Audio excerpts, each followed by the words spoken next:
3 शरारती जिन और एक बेचारी लड़की। एक पुराना सा गांव था जिसका नाम नूरपुर था।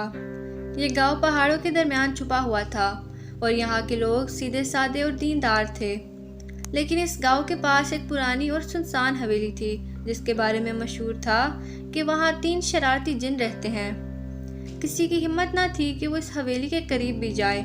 सब ने सुन रखा था कि जो भी अंदर गया वो या तो उल्टे पाँव वापस आया या फिर कभी नजर ना आया। इसी गांव में एक खूबसूरत, मासूम और भोली भाली लड़की रहती थी जिसका नाम आयशा था। इसके माँ बाप बचपन में ही फौत हो गए थे और वो अपनी नानी के साथ रहती थी। वो बहुत मेहनती थी लेकिन किस्मत हर बार उसके साथ खेल खेलती थी।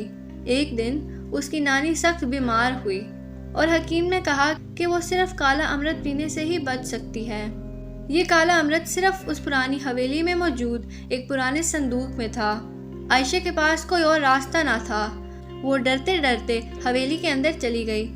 जब वो अंदर दाखिल हुई तो अंधेरा, जाले, चमगादड़ें और अजीब सी खामोशी उसका इस्तकबाल कर रही थीं। जैसे ही वो अंदर गई 3 जिन अचानक उसके सामने नमूदार हुए। जंबर, जो सबसे मोटा और लालची जिन था। जिम्बो, जो शरारती और चालाक था। जंटू, जो पागल सा लगता था और हर वक्त हंसता रहता था। तीनों जिन बहुत खुश हुए कि बिलाखिर किसी ने हिम्मत कर ही ली और आ गया।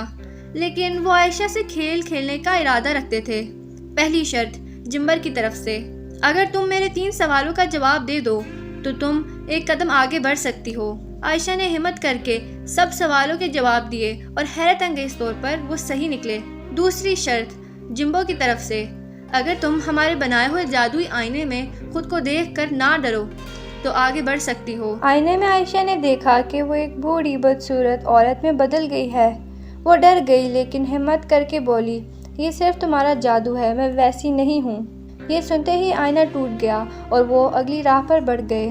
तीसरी शर्त जिंटू की तरफ से, अगर तुम हमें हंसा सकती हो तो संदूक का रास्ता खुल जाएगा।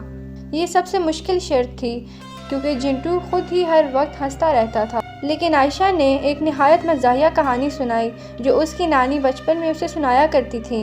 इतनी दिलचस्प कि जिंटू हंसते हंसते ज़मीन पर लूट पुट हो गया। जिन हैरान हो गए कि ये लड़की कितनी बहादुर और सच्ची है। आखिरकार उन्होंने इसे संदूक दे दिया। आयशा ने काला अमृत लिया और भागकर नानी के पास पहुंची। नानी ने दवा पी और सेहतयाब हो गई। लेकिन कहानी यहाँ ख़त्म नहीं होती। तीनों जिन अब खामोश हो गए क्योंकि एक पुरानी पेश गोई थी। जिस दिन एक सच्चा, बहादुर और नेक दिल इंसान तुम्हारी शरारतों को हरा देगा, तुम्हारे दिल भी नरम हो जाएंगे। आयशा की सच्चाई और हिम्मत ने उनकी सदियों पुरानी शरारतों को ख़त्म कर दिया। अब वो तीनों जिन हवेली से निकलकर गांव के मुहाफिज बन गए। दिन में वो नजर ना आते लेकिन रात को वो अंधेरे से बचाते, चोरों को भगाते और गांव की खैर ख्वाही करते।